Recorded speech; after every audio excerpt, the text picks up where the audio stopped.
अहम खबर शामिल करेंगे। सिंध हाई कोर्ट ने क्रिप्टो करेंसी पर पाबंदी के खिलाफ दायर दरखास्त पर एफआईए को मुआवनत के लिए तलब कर लिया है।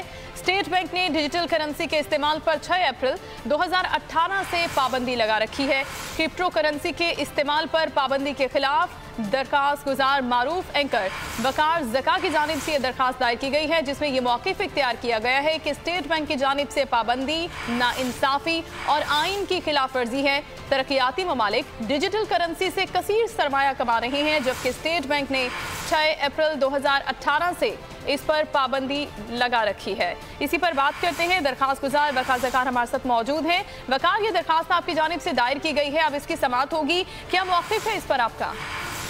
सबसे पहले तो मैं शुक्रिया अदा करना चाहूंगा ऑनरेबल जस्टिस इकबाल कलहरो साहब और ऑनरेबल जस्टिस अब्दुल मुबीन लाखो साहब का, कि तारीख में इनका नाम लिखा जाएगा कि पाकिस्तानी अदालतों में पहली दफा इस किस्म का कोई केस टेक्नोलॉजी से रिलेटेड आया है, जिसको ना सिर्फ एडमिट किया गया है बल्कि मैं इन पर्सन मौजूद हूं तो मुझे बोलने का मौका भी दिया जाता है। इस टेक्नोलॉजी के आने से बैंकों का काम उसी तरह का हो जाएगा जैसे पोस्ट ऑफिस का काम ईमेल के आने से हो गया है। हर एक का मोबाइल बैंक बन जाएगा। किसी को भी बैंक जाके नखरे उठाने की जरूरत नहीं होगी कि भाई मेरा अकाउंट खोल दो। किसी को भी रात को अगर 12 बजे भी कुछ ट्रांसफर करने हैं पैसे लीगल तरीके से तो वो आराम से कर सकेगा। किसी को भी अगर उसका डेबिट कार्ड है तो वो एटीएम मशीन पर जाकर ये नहीं सोचेगा कि 24 घंटे में 25,000 की मेरी तो लिमिट हो चुकी है या 50,000 की लिमिट हो चुकी है, अब मैं ज्यादा पैसे निकाल ही नहीं सकता। आप सोचे डेबिट है मेरा तो मैं अपना ही पैसे नहीं सारे निकाल सकता एटीएम से। जी लिमिटेशंस है भाई, क्रेडिट तो नहीं ले रहा, मैं उधार तो नहीं ले रहा। अगर मैंने 2 लाख रुपए रखवाए हुए बैंक में तो मैं 50,000 या 1 लाख रुपया एटीएम से 24 घंटे में क्यों निकाल सकता हूं? सारे पैसे एक वक्त में क्यों नहीं निकाल सकता? तो इन तमाम लिमिटेशन से बैंक की आजाद हम हो जाएंगे। और प्रिंटिंग प्रेस जो लगी हुई है, नोट छापने की मशीनें लगी हुई हैं, इनका काम खत्म हो जाएगा। जैसे देखे ना, अब अगर डिजिटल करेंसी आ गई तो इससे क्या होगा? प्रिंटिंग प्रेस खत्म, बैंक मैनेजर का काम खत्म, कितने सारे काम खत्म हो जाएंगे। तो उन तमाम को बचाने के लिए आपके ख्याल में बैंक वाले आराम से मान जाएंगे? बैंक का माफिया चाहेगा कभी भी कि ये करेंसी आए? हो सकता है मुझे भी आगे पीछे करे, हो सकता है मेरे पे भी कोई उल्टे पुल्टे केस बना दे कि इसको एक तरफ करें, क्योंकि ये करेंसी, ये टेक्नोलॉजी अगर आएगी तो बैंकों का काम तो बिल्कुल खत्म हो जाएगा। इस टेक्नोलॉजी की वजह से पाकिस्तानी हुकूमत जब चाहेगी किसी भी पाकिस्तानी की मनी ट्रेल देख सकती है, हर पाकिस्तानी की ट्रांजैक्शंस को मॉनिटर कर सकती है। एफबीआर को साल के आखिर तक का वेट नहीं करना पड़ेगा। जब भी कोई सेल परचेज होगी, कोई खाने पे जाएगा, कुछ भी खरीदेगा, कोई बिजनेस डील करेगा, एफबीआर को रियल टाइम उसी वक्त टैक्स कट के मिल जाया करेगा। इस टेक्नोलॉजी की वजह से सबसे अहम चीज यह है कि पाकिस्तान के पास इस वक्त कोई प्रोडक्ट मौजूद नहीं है जिसको मार्केट में आज लॉन्च या अनाउंस सिर्फ किया जाए तो आपके पास बिलियंस ऑफ डॉलर आ जाए। ये वाहिद टेक्नोलॉजी है कि अगर आज पाकिस्तान, अगर आज इमरान खान बोल दें कि हम डिजिटल करेंसी लॉन्च कर रहे हैं तो लाखों नहीं अरबों रुपए का रेवेन्यू पाकिस्तान में आना शुरू हो जाएगा। ये टेक्नोलॉजी वो है जिसकी वजह से एक बहुत बड़ी इंडस्ट्री, जिसे क्रिप्टो माइनर्स की इंडस्ट्री कहा जाता है, जिसकी वजह से मंगोलिया, जॉर्जिया, आइसलैंड, इन तमाम ममालिक में और वॉशिंगटन के इलाके जो है अमेरिका में, वहां पर लोग जाके करोड़ों रुपए की अपनी मशीनरी लगा रहे हैं। वो पाकिस्तान में आके लगाना शुरू हो जाएंगे अगर हुकूमत ने इस चीज को समझ लिया। मेरी कोशिश होगी कि आपके प्रोग्राम के थ्रू जिसको कंप्यूटर का भी ना पता हो क्या चीज होती है, ईमेल क्या चीज होती है, उसको भी क्रिप्टो करेंसी का कॉन्सेप्ट समझ आ जाए, जो मैं आसान मिसालें भी देने वाला हूं।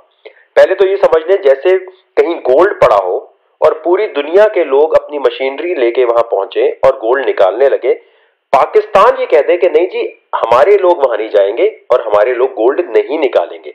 इसी तरह इंटरनेट की दुनिया में समझ लें, साइबर स्पेस में समझ लें, हर जगह गोल्ड मौजूद है जिसको सारी दुनिया 2013 से निकाल रही है। हर जगह वो लीगल है, लेकिन पाकिस्तानियों को कह दिया गया जी नहीं जी, पाकिस्तानी वहां पर बिल्कुल नहीं जा सकते और इंटरनेट के इस गोल्ड को नहीं इस्तेमाल कर सकते क्योंकि ये बैन है। यानी आर्टिकल 18 जो फंडामेंटल राइट्स देता है किसी भी पाकिस्तानी सिटीजन को कि वो फ्रीडम ऑफ ट्रेड है उसके पास, कोई भी बिजनेस करने की, जब तक वो कानून के दायरे में है, उसको एक तरफ कर दिया गया है। आर्टिकल 8 जो है वो कहता है कि कोई भी ऐसा कानून नहीं बनेगा जो फंडामेंटल राइट्स को जो है खराब करता हो। क्रिप्टो करेंसी क्या भला होती है ये समझाने से पहले मैं आपको ये बता दूं, आपने जो स्टेट बैंक के सर्कुलर की बात की है उसके अंदर पहली चीज जिससे ये पता चलता है कि स्टेट बैंक ने सही तरह ये सर्कुलर नहीं बनाया। पे डायमंड का नाम लिखा हुआ है, एक कंपनी है जो मल्टी लेवल मार्केटिंग पे फ्रॉड करती है, और एक और कंपनी का नाम लिखा है वन कॉइन, जो कि क्रिप्टो करेंसी दोनों ही कंपनीज नहीं है और वो फ्रॉड दुनिया भर में करके बैन हो चुकी हैं। तो इसका क्रिप्टो करेंसी से कोई ताल्लुक ही नहीं है जिनके नाम लिख दिए गए हैं। 12 दिसंबर 2018 को office of the additional director general anti corruption wing का एक नोटिफिकेशन आया जिसका सब्जेक्ट था कि जी एक्शन अगेंस्ट हवाला डीलर्स एंड मनी लॉन्ड्रर्स। अब इसके अंदर लिखा हुआ है एक्शन अगेंस्ट बिटकॉइन डीलर्स, जो क्लियरली दिखा रहा है कि हवाला हुंडी की बात हो रही है और ये कह रहे हैं जी जिसके पास बिटकॉइन है उसके अगेंस्ट भी एक्शन ले लो। फर्ज कर ले, इसकी मिसाल इस तरह ले लीजिए कि आपके घर पे कंप्यूटर लगा हुआ है, विंडोज उसमें इंस्टॉल हुई है और माइक्रोसॉफ्ट वर्ड पे आप टाइपिंग कर रहे हैं। आपने टाइपिंग की हुकूमत के अगेंस्ट, अदालत के अगेंस्ट, या फिर आपने मजहब के अगेंस्ट कोई नाजेबा कलमात टाइप किए, उसको आप प्रिंट आउट निकाला और जाके हर जगह आपने फैला दिया। तो क्या आप ये कहेंगे कि कंप्यूटर, विंडोज या प्रिंटर को बैन कर दिया जाए? यानी उसका इस्तेमाल जो है अगर वो उससे कोई गलत हो रहा हो तो क्या आप पूरे कंप्यूटर को बैन कर सकते हैं? क्या आप विंडोज को बैन कर देंगे या फिर आप प्रिंटर को कहेंगे नहीं जी अब इसका इस्तेमाल पाकिस्तान में बंद हो जाना चाहिए? FIA साइबर क्राइम जो है वो पीका सेक्शन 14 यूज करता है और कहता है जी कि इलेक्ट्रॉनिक फ्रॉड हो रहा है ये। और इसके अलावा सेक्शन 419 जो चीटिंग का है, सेक्शन 420 जो फ्रॉड का है, सेक्शन 471 जो forge document as genuine use करने का है, और सेक्शन 109 जो ये कहता है कि दूसरे लोगों को भी क्राइम करने की तरफ राग़िब किया गया। अच्छा, FIA इसको यूज करता है और क्रिप्टो करेंसी की माइनिंग, क्रिप्टो करेंसी के ट्रेडर्स को उठा लेता है। उठाने के बाद जब मनी लॉन्ड्रिंग उनके पास से कोई नहीं निकलती, जब टेररिस्ट एक्टिविटी को फंडिंग की कोई चीज नहीं निकलती और इनको पता चलता है कि अरे ये तो कोई ऐसा इलीगल काम नहीं कर रहे, तो उनसे फिर पैसे बटोरे जाते हैं।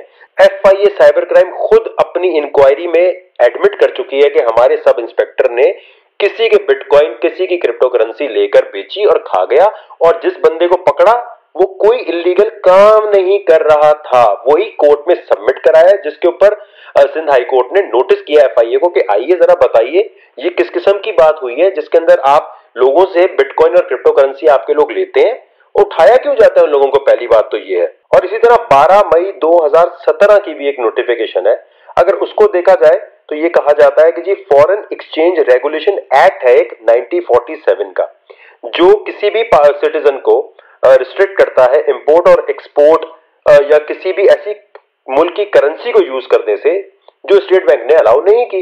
यानी ये करेंसी 1947 में, पहले तो ये देख लें कि अब डिजिटल करेंसी की कोई उस जमाने में बात हुई थी? उस जमाने के कानून को आज की डिजिटल करेंसी से कैसे मिला रहे हैं? और फिर ये करेंसी जो है किसी मुल्क की बात हो रही है ना, क्रिप्टो करेंसी, करेंसी का मतलब जी यहाँ पर टेक्नोलॉजी है, ये किसी मुल्क की करेंसी नहीं है जिसकी प्रमोशन या जिसकी डील करने पे आप 1947 का कानून जो है लागू करने की बात कर रहे हैं। अब आगे बात करने से पहले मैं चाहता हूं पहले क्या है ये क्रिप्टो करेंसी की बला और क्यों इस पे इतनी बात हो रही है वो मैं समझा दूं आसान तरीन लफ्जों में। यहाँ क्रिप्टो करेंसी जिनको नहीं पता उनके लिए मैं बताता चलूं, इस वक्त दुनिया में जिस तरह इंटरनेट आया था और उसने तहलका मचा दिया था और उसकी वजह से बहुत सारे बिजनेसेस शुरू हुए थे, इसी तरह अब ब्लॉकचेन टेक्नोलॉजी और उसकी सबसे अहम प्रोडक्ट जो है वो है क्रिप्टो करेंसी। अब आसान लफ्जों में इसको इस तरह समझ लीजिए कि जैसे डाकिया खत लेके जाता था पहले और उसकी जगह ईमेल आ गई, तो हमारे अगर बड़े बूढ़ों को ये कहा जाए कि दिखाया जाए कि ईमेल के थ्रू खत जा रहा है, तो शायद वो ये कहें कि ये ईमेल के थ्रू जो खत जा रहा है इसमें डाकिया जाते हुए नजर क्यों नहीं आ रहा और इसके पीछे कौन है जो खत पहुंचा रहा है हमारे दूर दराज इलाकों में, क्योंकि डाकिया तो नजर आता है हमें और पोस्ट ऑफिस हमारे सामने है। इसी तरह जैसे ईमेल ने खतो किताबत का काम बिल्कुल खत्म कर दिया है और जिस तरीके से किताबें या फिर इंसाइक्लोपीडिया आपको मिलता था और अब वो सारी इंफॉर्मेशन आपको इंटरनेट से मिलती है, इसी तरह खरीदारी, मीडियम ऑफ एक्सचेंज और दुनिया जहान से ट्रेड करने के लिए अब जैसे पहले जमाने में बार्टर होता था, बार्टर के बाद सोना आ गया, सोने के बाद जो है पेपर करेंसी आ गई और पेपर करेंसी के बाद अब डिजिटल करेंसी जो है उसका हर जगह चर्चा हो रहा है। तो वो आ रही है और इसको समझने के लिए थोड़ा इंसान परेशान होता है कि इसके पीछे है कौन, अगर इसको कंट्रोल कौन कर रहा है, इसके पीछे तो कोई गवर्नमेंट होनी चाहिए, इसके पीछे तो कोई इदारा होना चाहिए। लेकिन ये इसी तरह है जैसे खत जाते हुए पोस्ट ऑफिस के लिए गवर्नमेंट थी और ईमेल के साथ कोई भी मौजूद नहीं होता, टेक्नोलॉजी मौजूद होती है। इसी तरह डिजिटल करेंसी के लिए टेक्नोलॉजी है।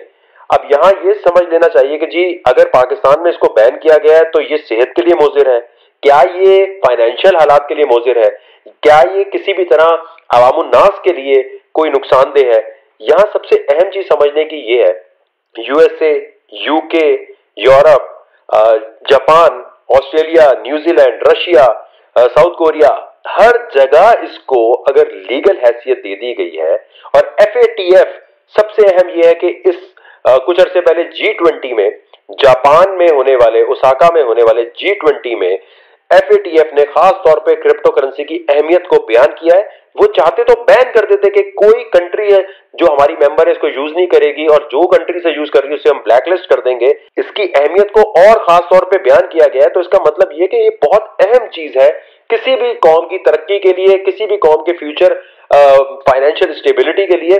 अब समझने की चीज ये है कि जब इतने तमाम ममालिक में लीगल हो चुका है तो पाकिस्तान में इसको क्यों बैन किया हुआ है, पाकिस्तान के अंदर ऐसी चीज क्यों हो रही है। तो सबसे अहम चीज ये है कि यहां पर कुछ मल्टी लेवल मार्केटिंग, जैसे डबल शाह होते थे, इसी तरह इंटरनेट की दुनिया के डबल शाह जो है वो है वन कॉइन, पे डायमंड, बक्स कॉइन, और ये वो लोग हैं जिनकी वजह से मल्टी लेवल मार्केटिंग की वजह से फ्रॉड हुए हैं, लोगों का पैसा डूबा है। और ये इसी तरह के डबल शाह ने अगर कोई चोरी की है तो क्या हमने पेपर करेंसी को बैन कर दिया है? क्या हमने कहा है कि नोट नहीं चलेंगे? अगर कोई हवाला हुंडी कर रहा है तो हम क्या ये कह देते हैं पेपर करेंसी को बैन कर दिया जाए? टेक्नोलॉजी कभी भी गलत या सही नहीं होती, या फिर टेक्नोलॉजी कभी भी हलाल हराम नहीं होती। उसका इस्तेमाल हलाल और हराम की तरफ लेके जाता है या फिर गलत और सही की तरफ लेके जाता है। जिस तरह इंटरनेट के ऊपर अगर कोई यूट्यूब पे वीडियो आ जाए गलत नाजेबा किस्म की, तो क्या आप इंटरनेट को बैन कर देंगे? तो इसी तरह क्रिप्टो करेंसी के अंदर बहुत सारे लोगों ने इसका नाम इस्तेमाल करके अपना कुछ फ्रॉड स्कीम्स चलाई, और जिसकी वजह से हमारे यहां माशरे में यह कह दिया गया जी कि क्रिप्टो करेंसी तो कोई पोंजी स्कीम है। हालांकि क्रिप्टो करेंसी एक टेक्नोलॉजी है, ये कोई इन्वेस्टमेंट प्लान नहीं है। इसकी वजह से तमाम लोग पाकिस्तान के दुनिया भर से ट्रेड कर सकते हैं। जैसे पेपैल से हमें महरूम कर दिया गया, और पेपैल अब पाकिस्तान में आते हुए बहुत टाइम लगा रहा है। अब पेपैल का दौर खत्म हो चुका है, अब अगर आ भी जाएगा तो कोई फर्क नहीं पड़ेगा। इस वक्त क्रिप्टो करेंसी की टेक्नोलॉजी इस तरह है कि मोबाइल से, एक मोबाइल से दूसरे मोबाइल में आप किसी वक्त कितने भी रकम भेजना चाहें फौरन भेज सकते हैं। यानी रात को 1 बजे आप 1 करोड़ रुपया भी भेज सकते हैं, और उसकी मॉनिटरिंग गवर्नमेंट के हाथ में होगी। किस वक्त किसने कितने पैसे भेजे उसका रिकॉर्ड मौजूद होगा, और उसी वक्त FBR को कट के टैक्स मिल जाएगा। किसी ने सिंध में अजरक बेचनी है, किसी ने कोई भी चीज अपनी दुनिया भर में बेचनी है, क्योंकि टाइम डिफरेंस होता है, तो उसी वक्त उसको पेमेंट बाहर से क्रिप्टो करेंसी के थ्रू हो जाएगी, और उसी वक्त टैक्स कट के FBR को मिल जाएगा। जितने लोग बैंक में जाके अकाउंट नहीं खोल सकते उनके लिए सबसे बेस्ट तरीका है कि आप क्रिप्टो करेंसी लॉन्च कर दें, और देखें अपनी, अगर कोई कहता है नहीं जी और भी ऑल्टरनेट मौजूद है, पाकिस्तान में हम पेमेंट सिस्टम अपना निकाल लें, स्टेट बैंक अपनी पेमेंट सिस्टम निकाल लें, लेकिन वो पेमेंट सिस्टम जो है दुनिया भर में एक्सेप्ट कराने के लिए, दुनिया भर में रिकॉग्नाइज कराने के लिए कितना टाइम लग जाएगा? वरना तो सिर्फ पेपैल भी हम अपना निकाल लें, लेकिन दुनिया क्या उसे एक्सेप्ट करेगी? क्या रशिया, क्या साउथ कोरिया, क्या अमेरिका में हमारे लोग क्या उसके में डील कर सकेंगे? उसको एक्सेप्ट करवाना बहुत मुश्किल होगा। बिटकॉइन और इस तरह दुनिया जहां की बहुत सारी करेंसीज हैं जो दुनिया भर में मानी जा चुकी हैं, एक्सेप्ट हो चुकी हैं, और प्रॉपर्टी के तौर पे ट्रीट करके उनसे टैक्स लिया जा रहा है। यही काम पाकिस्तान में भी होना चाहिए। यही चीज जो यूके के कवानीन हम फॉलो करते हैं, जो यूके ने किया है सेम हमें भी वही करना है। अब यहां पर अगर कोई ये कहता है इससे हवाला हुंडी होती है, तो सोचे पेपर करेंसी से ज्यादा हवाला हुंडी हो रही है। और अगर एक बंदे ने पेपर करेंसी को यूज किया है तो आप खुद सोचें, उसको आप ट्रेस नहीं कर सकते। और अगर पकड़ भी लेंगे तो अगर वो झूठ बोलता है नहीं मैंने 1 लाख रुपया नहीं, मैंने तो 50,000 रुपया भेजा है, आपके पास क्या टूल्स मौजूद है कि आप चेक करें कि हवाला हुंडी जो पेपर करेंसी के थ्रू हुई है चेक कर सकें। लेकिन बिटकॉइन क्रिप्टो करेंसी के थ्रू कोई भी ट्रांजैक्शन होती है और आपके हाथ मोबाइल फोन लग जाता है, उस बंदे का लैपटॉप लग जाता है, तो आप शुरू से लेकर एंड तक की मनी ट्रेल 1 सेकंड में कर लेंगे। और इसी तरह हमने उसमें प्रेयर ये की है कि हमारी एक बनाया हुआ प्रोजेक्ट है TenUp.io के नाम से। ये TenUp का जो प्रोजेक्ट है ये हुकूमत को फ्री ऑफ कॉस्ट सर्विस देना चाहता है, स्टेट बैंक को फ्री ऑफ कॉस्ट सर्विस देना चाहता है कि हम आपको क्रिप्टो करेंसी के कवानीन जो है उसमें हेल्प आउट करते हैं, हम आपको मदद करते हैं पाकिस्तान का क्रिप्टो करेंसी का एक्सचेंज लॉन्च करने के लिए। हम आज कहते हैं कि इमरान खान साहब आज अगर अनाउंस कर दें कि हम पाकिस्तान की crypto currency world over launch कर रहे हैं। तो जिस तरह वेनेजुएला, इस वक्त हर कोई गूगल करके देख सकता है, Venezuela crypto currency raised $735 million एक दिन में। वेनेजुएला का प्रेसिडेंट, जिसकी इतनी क्रेडिबिलिटी नहीं है, अगर वो कहता है कि मैं $735 मिलियन उसके कहने पे आ गए, इमरान खान आज बोलेंगे तो जापान, साउथ कोरिया, रशिया और ऐसी जगह से इन्वेस्टमेंट पाकिस्तान में आएगी जो कभी पाकिस्तान में इंटरेस्ट शो ही नहीं कर सकते। और सबसे बढ़ के पाकिस्तान की डिजिटल करेंसी जितनी जल्दी लॉन्च की जाए उतना ज्यादा। हम बाकी दुनिया का वेट क्यों कर रहे हैं? तो हमारा मकसद ये है कि पाकिस्तान में क्रिप्टो करेंसी, डिजिटल करेंसी को फौरन इसकी कानून साजी होनी चाहिए। दूसरी चीज यहां पर सबसे इंपॉर्टेंट ये है कि फॉरेन एक्सचेंज रेगुलेशन एक्ट की जो बात की जाती है कि कोई दूसरी करेंसी यहां प्रमोट नहीं हो सकती किसी मुल्क की, तो ये 1947 के कवानीन बने हुए। अब अगर यूके ने अपने कवानीन चेंज कर दिए हैं क्रिप्टो करेंसी के लिए, बिटकॉइन के एटीएम लगाने के लिए, क्रिप्टो करेंसी की माइनिंग मशीन लगाने के लिए, वहां तो क्या हमें नहीं सोचना चाहिए? और ये किसी मुल्क की करेंसी नहीं है, वो कानून तो किसी मुल्क की करेंसी पे लागू होता है। यहां इसके साथ साथ हमने ये प्रेयर की है कि टेनअप को मौका दिया जाए, हम आपको सर्विसेज दे देते हैं मोबाइल वॉलेट लॉन्च करने की, क्रिप्टो करेंसी लॉन्च करने की। दूसरा हमने कहा है कि क्रिप्टो करेंसी की माइनिंग मशीन्स, हाइड्रो पावर, यहां बिजली की बात आती है, बिजली इस्तेमाल होती है, हमने कहा है नॉर्दर्न एरियाज में, चित्राल वगैरह की तरफ अलाउ किया जाए कि हाइड्रो पावर के थ्रू क्रिप्टो करेंसी की माइनिंग मशीन्स लगाने के लिए इजाजत दे दी जाए।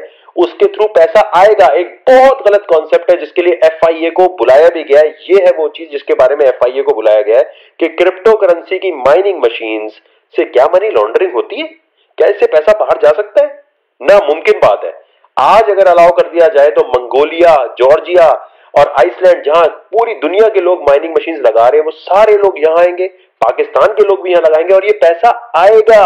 हाइड्रो पावर के थ्रू जितना पैसा ये आ सकता है वो क्रिप्टो करेंसी की माइनिंग मशीन्स ला सकती हैं और उसकी वजह से पाकिस्तान में ना सिर्फ रेवेन्यू आएगा बल्कि एक नई इंडस्ट्री ग्रो करेगी। तो फंडामेंटल राइट्स जो हर पाकिस्तानी के खत्म किए जा रहे हैं कि वो बिजनेस नहीं कर सकता क्रिप्टो करेंसी में, वो अलाउ किया जाए।